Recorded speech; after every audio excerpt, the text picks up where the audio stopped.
ஒரு பெரிய நகரத்தில் சகல வசதிகளுடன் கூடிய ஒரு பிரம்மாண்டமான பங்களா இருந்தது. அந்த வீட்டில் ஆதி என்ற இளைஞன் வளர்ந்து வந்தான்.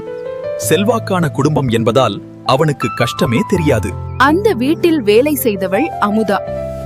வறுமையிலும் தன் கடும்ப பாரத்தை சுமந்த உழைப்பாளி அவள். நோய்வாய்ப்பட்ட அம்மா மற்றும் தம்பியின் பொறுப்பு அவள் தோள்களில் இருந்தது.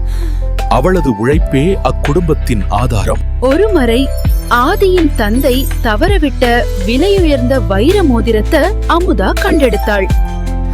வறுமையை போக்க அந்த மோதிரம் போதுமானது என்றாலும் அவளது நேர்மை அதை அனுமதிக்கவில்லை. அவள் அதை உரியவரிடம் ஒப்படைத்தாள். இதைக் கண்ட ஆதி அவளது நேர்மையைக் கண்டு வியந்து போனான். அமுதாவின் தாய் சிகிச்சை பலனின்றி இறந்து போனாள். திக்கற்று நின்ற அமுதா கண்ணீரில் மூழ்கினாள். செய்தி அறிந்த ஆதி பதறியடித்து ஓடி வந்தான். அமுதாவின் ஏழ்மை நிலையைக் கண்டு அவன் இதயம் கனத்தது. இறுதிச் சடங்குகளை ஆதியே நடத்தினான்.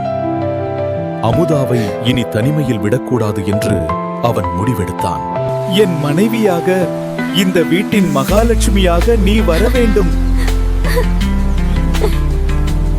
அமுதாவின் நற்குணங்களை அறிந்த ஆதியின் பெற்றோரும் திருமணத்திற்கு பூரண சம்மதம் தெரிவித்தனர்.